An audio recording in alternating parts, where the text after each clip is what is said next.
Hello guys, mapagpalang araw sa ating lahat. Narito yung latest update sa kaso ni Vong Navarro. Sa wakas, si Vong Navarro ay malaya na dahil nga pinayagan na siya ng korte na makapagpiyansa sa halagang 1 milyong piso. Ito yung sinasabi ni Attorney Malyonga na hoping and praying tayo na sana bago ang Christmas ay makakalaya kahit pansamantala lang itong si Vong Navarro. Sa wakas nga ay napagbigyan itong si Vong Navarro. Ito guys, panoorin. I think we're very proud of what we have been doing. We have been fighting very hard.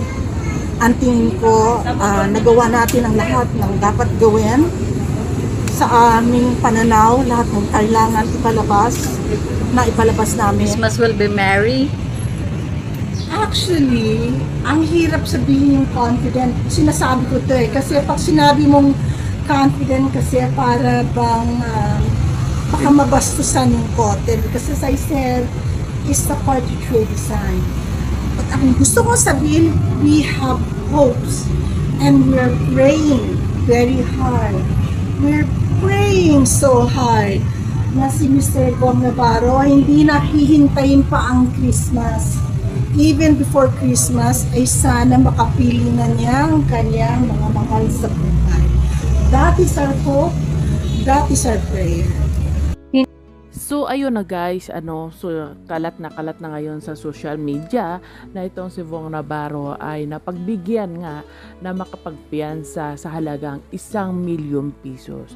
Dito marami ding nagsilabasan na mga balibalita na di umano'y ubos at sagad na yung pera ni Vong Navarro, yung ipon niya ay walang-wala na, kahit nangang luha niya ay ubos na at wala na siyang iluluha pa.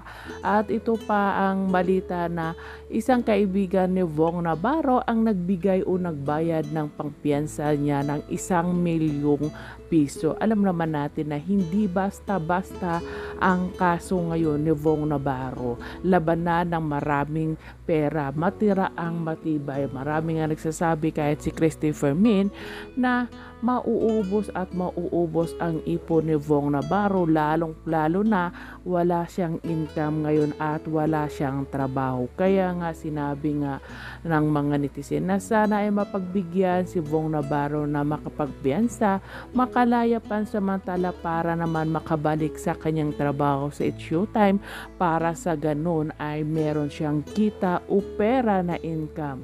Kasi matagal-tagal na panahon na rin na wala siyang trabaho at alam natin na napakalaki ng ginagastos niya sa hearing pa lang, bayad pa lang sa abogado niya ay malaking halaga at sigurado na mauubos talaga yung ipon ni Vong Navarro, gaya nga ng sabi ni Christopher Min na hindi mauubos yung ipon o pera nila Cedric Lee at Denise Cornejo, kasi alam ng lahat na negosyante yung kalaban ni Vong Navarro, hindi katulad ni Vong Navarro na kung wala siyang trabaho ay wala rin siyang income. Kaya nga marami nagsasabi na ubos na yung ipon ni Vong Navarro, pero ganun pa man ay malalaman natin at makikita kung sino nga ba sa kanyang mga kaibigan ang totoong kaibigan niya sa panahon ng kagipitan, kasi nga meron ng kanya kaibigan na hiningian niya daw ng tulong pero hindi daw siya pinansin. Yun ang balibalita nung una pa lang na nakulong o dinampot si Vong Navarro.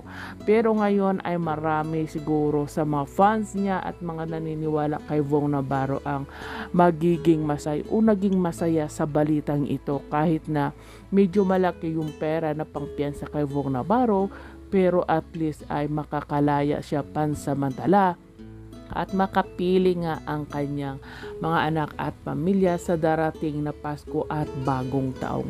Magandang balita to at magandang regalo para kay Vong Navarro at sa kanyang pamilya. Sana'y tuloy-tuloy na yung magandang balita o magandang regalo na matatanggap ni Vong Navarro ngayong Pasko at sa sunod pa na taon. Kasi alam naman natin na marami ang nagsasabi na walang kinalaman o walang kasalanan itong si Vong Navarro sa nangyayari dito sa kaso na isinampa sa kanya ni Denise Cornejo at ni Cedric Lee, at ito lang ay ginagawa lang nila para pagkakitaan si Vong Navarro o mapagbigyan sila o makapaghiganti sa kanilang ginawa na pagpapakulong nitong Vong Navarro kay Cedric Lee at sa kanyang mga kaibigan.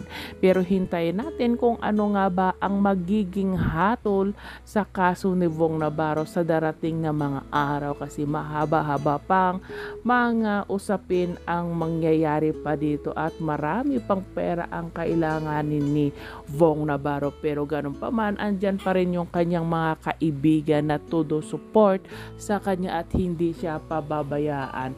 Sigurado naman tayo na sila Vice Ganda, Ann Curtis at marami pang iba ay handang tumulong kay Vong Navarro. Alam naman natin na hindi lang kaibigan yung turing nila sa bawat isa, kundi parang magkakapatid na. Kaya wish ko kay Vong na tuloy-tuloy na ang iyong paglaya.